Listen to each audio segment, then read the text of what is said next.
How long do you think you can act so high and mighty, being an infertile woman? Just get out now. How long do you plan on making my beloved woman wait? It was a few weeks ago when my husband confessed to having a mistress and a hidden child. My mother-in-law, eager to live with her grandchild as soon as possible, urged me to divorce my husband and leave. Even though I agreed to divorce, I asked for some time because I needed to find a new place to live. Of course, it was a discussion based on the premise of divorce, so my husband reluctantly agreed. I explained that I thought a second wife would dislike traces of the previous wife, so I wanted to clean up before leaving and asked if I could spend a little time outside before coming back. Encouraged by my firm declaration that I would definitely leave by the end of the day, my husband and his mother agreed to my request and left the house. A few hours later, I also left the house, so I didn't have to face my husband or mother-in-law. When my husband returned and saw the state of the house, he panicked and called me non-stop. My husband and mother-in-law confronted me about my claims, leading to the revelation of an unbelievable truth. Before and after getting married, I've been in my 30s and loved my job. It's a very rewarding job, and my salary reflects the work I put in. The company I work for has many female bosses and managers, and they provide excellent support for returning to work after maternity leave, so half of the employees are women. When I turned 30, my husband came to work for our company as a temp worker. He was assigned to my team, and he's been working hard with me through good times and bad. He noticed my husband and began to consider marriage because he felt the same passion for his job as I did. Also, he had a positive attitude toward women's advancement in society. With him, I felt that even if I got married, I could continue with my beloved job. But my husband is younger than me, and he's also a temporary worker. Temporary work means that if the contract is not renewed, you have to find a new assignment from scratch, and it's hard to call it stable income. Also, there's no guarantee if something goes wrong, and thinking about the future, there were too many risks to start a family. Naturally, there was strong opposition from those around us. Especially my parents, who held on to the old-fashioned belief that men should be responsible for supporting their families. While they reluctantly accepted that I could continue working, they insisted that men should bear the financial burden of supporting the household. I was forced to promise never to rely on my parents under any circumstances, and somehow managed to persuade my husband to marry me. And now, my husband, mother-in-law, and I live together as a family of 3. Before we got married, my husband and mother-in-law lived together in an apartment. My husband was very worried about leaving his mother alone. Also, since it wasn't public housing, it was difficult for an unemployed and elderly mother-in-law to secure a rental contract. When I met my husband, my father-in-law had already passed away. It seems that my mother-in-law was somehow managing to live on the inheritance left by my father-in-law. It appears that she was able to continue the contract by promising to continue living with my husband. Living in the apartment where the two of them resided was also an option, but it was very cramped and uncomfortable. If it were just my husband, he could have come to live in the condominium where I reside, as there would have been enough room. However, as a contract worker, my husband had limitations on the rental amount he could afford, and it would have been difficult to find a place where all 3 of us could live unless it was in my name. Even if we were to live separately from my mother-in-law, I would still have to handle her rental contract, and considering that, living together with the 3 of us seemed like the best option, so I agreed to live with my mother-in-law. When it came time to sign the contract for the condominium, I asked if it would be possible even with my husband being a contract worker, but I was told it would be easier if I, with a stable income, signed the contract. In my husband's case, they asked for various conditions, such as providing 2 guarantors other than relatives. I dislike doing things halfway. I wouldn't impose it on others, but I just can't settle without a sense of accomplishment that I did it properly within myself.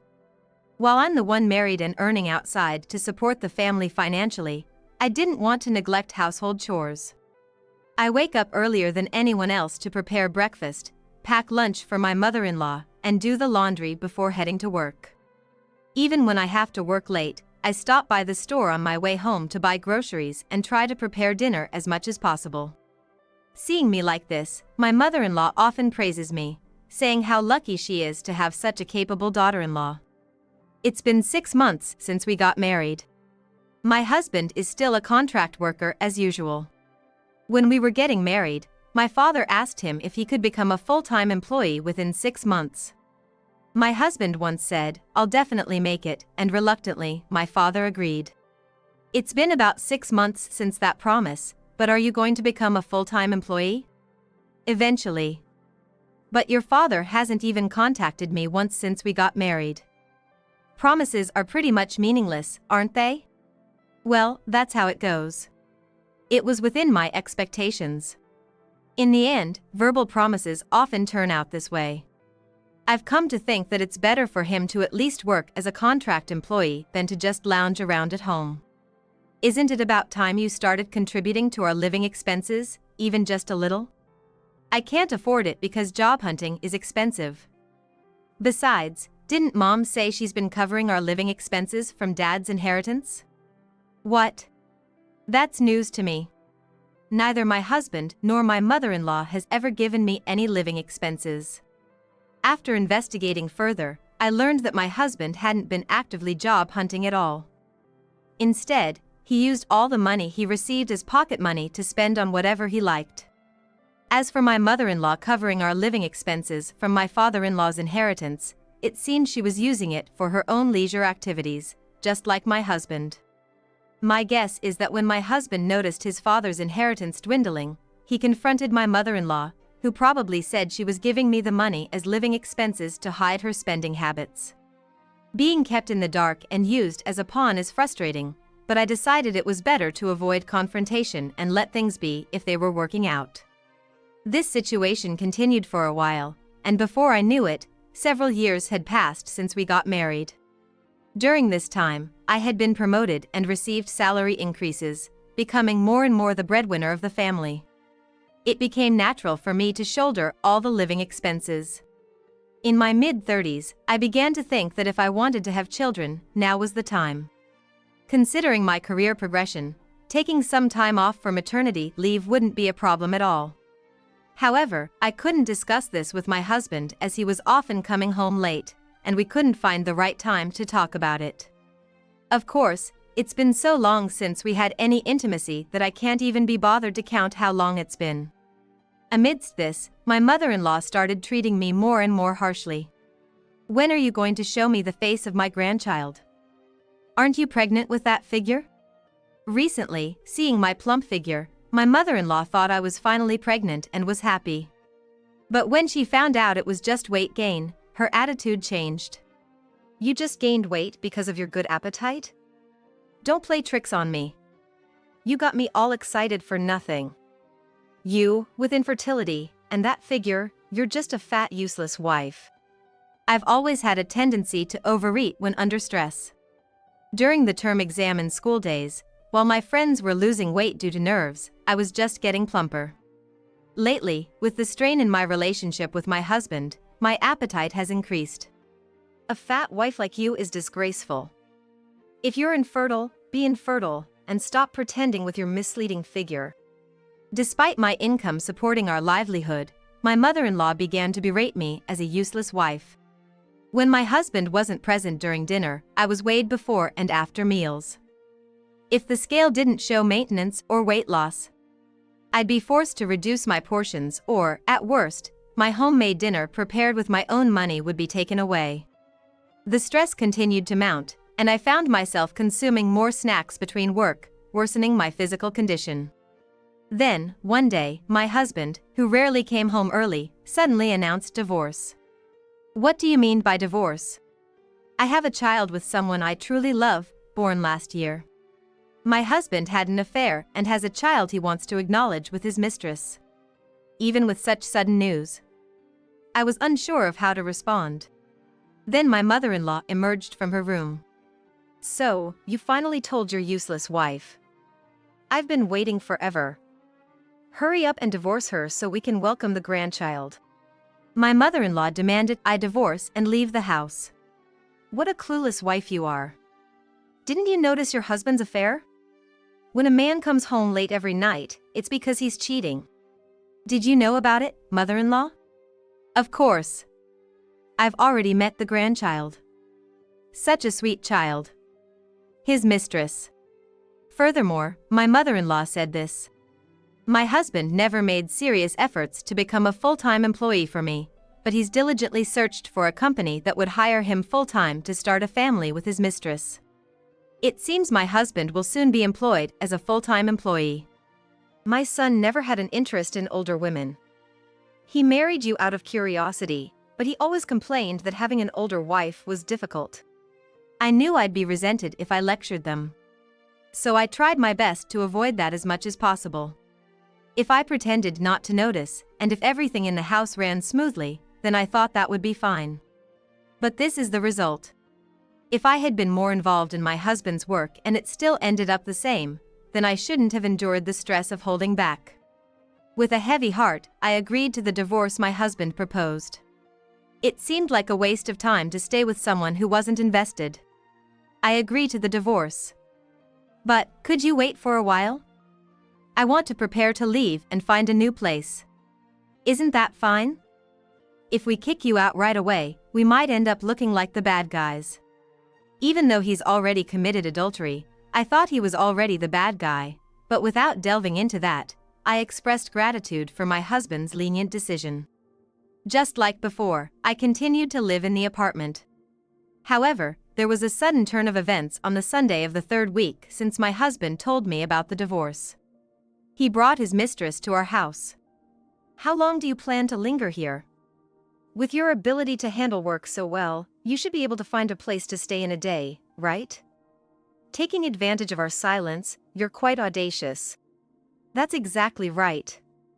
You haven't fulfilled any of your duties as a wife, so hurry up and get out. Sooner or later, being pressured like this was within my expectations. I just needed one more day, so I requested it. Your wife will be coming to this house, won't she? I want to completely erase any traces I've left behind.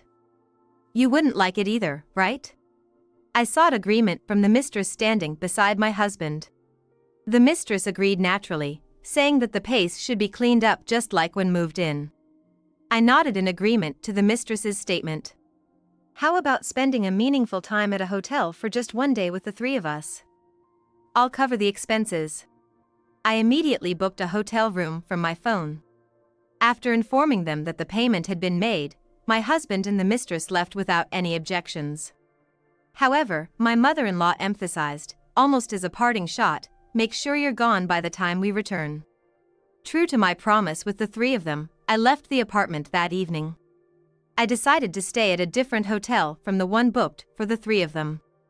After having dinner at the hotel and returning to the room to relax, I turned on my phone, which had been turned off. Just then, the ringing tone started blaring.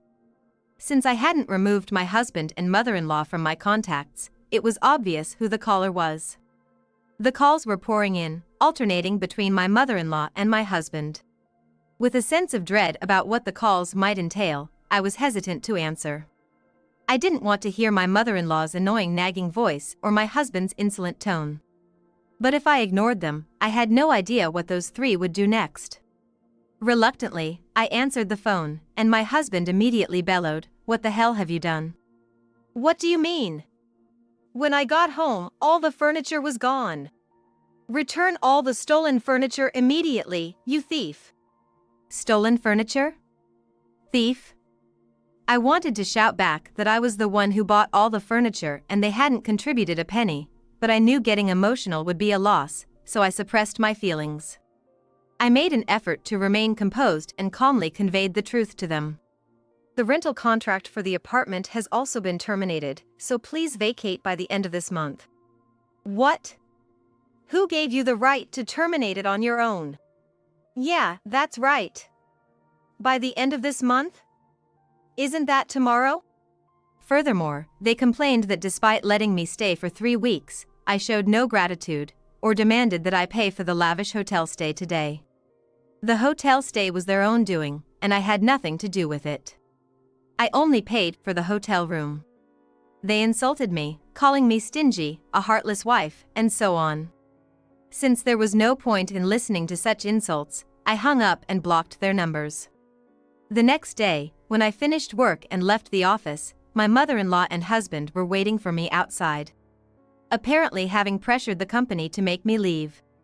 However, the employee who answered the phone had refrained from connecting me, stating that I was currently in a meeting. It was simply because I had back-to-back meetings and discussions with clients all day, not an intentional avoidance. However, my mother-in-law and husband mistakenly believed that the company deliberately prevented them from reaching me, so they waited to catch me after work. "We finally caught you. You're not getting away now. Explain yourself. Return the furniture you took with you."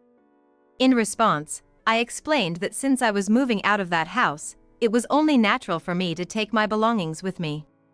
However, the two of them furrowed their brows and tilted their heads in confusion.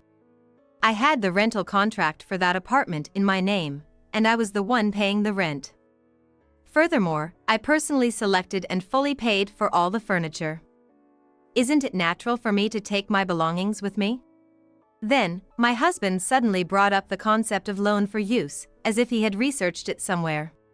He argued that although I was the tenant of the room, since I was cohabiting with my incapable mother-in-law and husband, it was as if I had lent them the furniture for free. It seemed like they were interpreting things quite favorably for themselves. I told them that if they wanted to pursue legal matters, I was willing to fight it out with the help of a professional.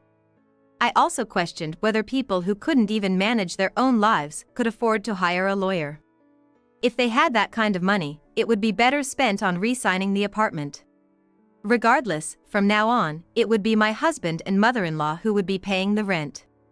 But can you afford to keep paying the rent for that apartment every month as a contract employee? Besides, the rent doesn't match your income, so I doubt you'll be able to re-sign the lease. The apartment we had been renting also had condominium units available for purchase. With a certain amount of savings, it should have been possible to buy one. I added that it also depended on how much inheritance my mother-in-law had left from my father-in-law, and then I attempted to leave. However, my husband blocked my path and prevented me from leaving. "You always make a fool out of me. That's what annoys me about you."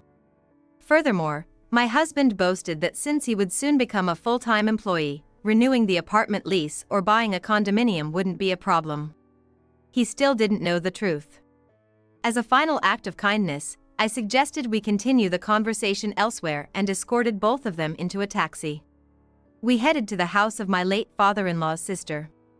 My aunt-in-law was a very strict person who despised those who strayed from the right path or sought to live an easy life. Since my mother-in-law and husband tended to lean towards wanting an easy life and were weak to their desires, they had always found my aunt-in-law's strictness irritating and had a strong aversion to her. When I married a younger man with an unstable income, my aunt was the one who sympathized with me and occasionally deepened our friendship. In that context, I learned that when my husband was dispatched to the company where my aunt worked, along with my mother-in-law, he had asked to be hired as a full-time employee, but was refused. My aunt held a high position in the company, which was a well-known corporation that most people had heard of. This conversation took place after our marriage. I was surprised when my aunt told me about it because I had been unaware of the situation. When I asked why he wasn't hired, the reason was obvious, so it was a moment when I resigned myself to the fact that my husband's chances of becoming a full-time employee were slim. When I heard that my husband was almost hired as a full-time employee because he wanted to remarry with his mistress, I felt relieved along with surprise. But it turned out to be different. My husband had been job hunting using my aunt's name without her knowledge. Of course, neither my aunt nor I knew about it. It came to light when my husband used my aunt's name to apply for a job at a company where she had a long-standing personal and professional relationship. Upon learning this information, my aunt became concerned about my husband's behavior and conducted a thorough investigation into his conduct. As a result, my husband's old bad habits persisted, and in fact, they worsened as he grew older. When he was dispatched to the company where I work, I often saw him working diligently. His aspiration to become a full-time employee someday didn't seem like a lie. However, before he was dispatched to my company, he had his contracts terminated multiple times due to his poor attitude at work. There were even times when his contracts were terminated within a day. It seems that being dispatched to my company was his last chance. If he couldn't work without causing any problems until the end of the contract, he would have been removed from the dispatch register. The period when he worked alongside me was diligent, and it should have led to a contract renewal. However, perhaps it was difficult for him to work under his wife's supervision, so he chose not to renew the contract. He used to say that he wanted to gain various experiences before becoming a full-time employee. Due to his good performance at the time, it seems that he was dispatched to the major company where my aunt works. It was in the course of this investigation that it was discovered that my husband had a mistress. Knowing about the child between the two and that my mother-in-law also knew about it, my aunt seemed to have been deeply troubled. However, she believed I had the right to know, so she informed me of everything. Therefore, I had been aware that my husband would take some action sooner or later. I never expected him to bring up divorce in such a condescending manner. However, since my aunt informed me, I had been gradually preparing for divorce, so I felt relieved that she finally opened up about the secret. My aunt informed the company where my husband boasted of becoming a full-time employee of his misdeeds. She subtly let it be known to someone with whom she had both personal and professional connections, leaving the final decision up to them. However, she earnestly requested that if they decided not to change the decision to hire him, they should at least avoid hiring him based on her recommendation due to their relationship. The HR department of the company where my husband was supposed to work had a policy of not interfering in private matters, so they conveyed to my aunt that as long as he fulfilled his job responsibilities, they wouldn't rescind the offer. However, after conducting their own investigation into my husband's behavior, including the divorce controversy with me, they decided to rescind the offer and informed my aunt of their decision. Normally, an offer wouldn't be rescinded due to divorce. In my husband's case, it was the details of the divorce that led to the offer being rescinded. I wish I had been the one to suggest divorce after being cheated on, but instead, it was the one who cheated who proposed divorce, and to make matters worse, it all came out that I was the one paying for everything, including living expenses. My aunt told my husband that he should expect a cancellation notice any day now. If only you had hired me, none of this mess would have happened. My husband began to shout, blaming my aunt for everything. In response, my aunt told him that as long as he continued to blame others, getting a job was just a pipe dream. Unable to win against my aunt no matter what he said, my husband fell silent. Seizing the opportunity, I said to my husband, "I'll be seeking compensation from you for your infidelity." After informing them that we would discuss matters through lawyers from now on, my husband and mother-in-law were kicked out of my aunt's house. To avoid being seen as picking up knowledge from the internet, I decided to keep written records of all interactions with my husband and mother-in-law. Furthermore, it would be helpful to have someone knowledgeable in law assist me. I'm not sure if my husband can afford to hire a lawyer on his side. The next day, true to my aunt's word, it seemed that my husband received the cancellation notice. I heard that my husband was quite disappointed to find out it wasn't just an empty threat. In the end, my husband remained a dispatched worker and apparently remarried his mistress. The news of my husband's misconduct has spread, and he's having a hard time finding a new dispatch assignment. It's like they say, you reap what you sow, or maybe it's just desserts. Given that it's the result of my husband's naive thinking, there's no room for sympathy. With my husband's meager salary, he couldn't even rent a decent apartment, so it seems his mistress, earning more from her night job, had to step in. It seems they struggled to rent a place due to the nature of her nighttime work, but somehow managed to rent an apartment in her name. My husband talks about moving to a better-paying dispatch assignment and a bigger apartment, but it never seems to materialize, and his mistress's complaints don't stop, leaving him feeling ashamed. Living in a cramped room with no privacy for a family of 4, my husband's mistress often stays out due to her social commitments. My mother-in-law, who takes care of the children, has started to wonder why her grandchildren don't resemble my husband or his mistress as they grow older. Gathering what little inheritance my father-in-law left, we hired a private investigator to look into my husband's mistress, and what we found was shocking. She had another man on the side while dating my husband. This man was married, and it seems the mistress didn't tell him she was pregnant. Seeing my husband complain about his troubled marriage, the mistress saw him as an easy target and passed off her child as his. My mother-in-law confronted the mistress with the evidence, and the mistress flew into a rage, causing a big scene with my husband. It was undeniable that the child of the mistress bore a striking resemblance to the married man. Who do you think is supporting your sorry excuse for a life? Without me, you'd be struggling to put food on the table tomorrow. I'm leaving. I can't stand this impoverished life anymore. You can suffer and starve for all I care. It's too late for you to realize my worth later. The mistress left with her child to her parents' house.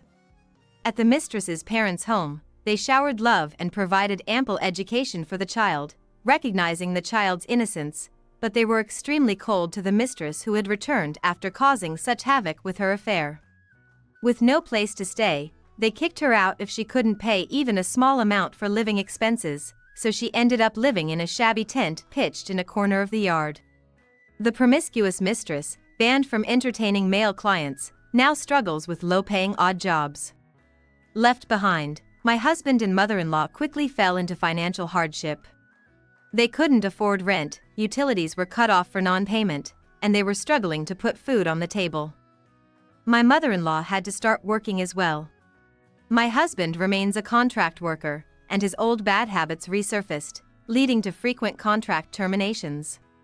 In addition to receiving compensation from my husband, the process of invalidating the recognition of his child is ongoing, but it seems to be stalled due to conflicts with the mistress. Recognized for my performance and enjoying newfound freedom as a single woman, there was talk of a transfer. One of the subsidiaries offered me the opportunity to take on the role of department head in a new department they were establishing, and I readily accepted. Grateful for the opportunity, I embraced the challenge and worked hard for about 5 years. I developed a good relationship with one of my colleagues who was also part of the project, and we got married a year later, blessed with children soon after. The project was a huge success, and I entrusted it to a reliable successor. Now, I am enjoying my maternity leave to the fullest, focusing on childcare. Upon my return to work, there are talks of offering me further advancement opportunities, and I feel like my future is still full of endless possibilities.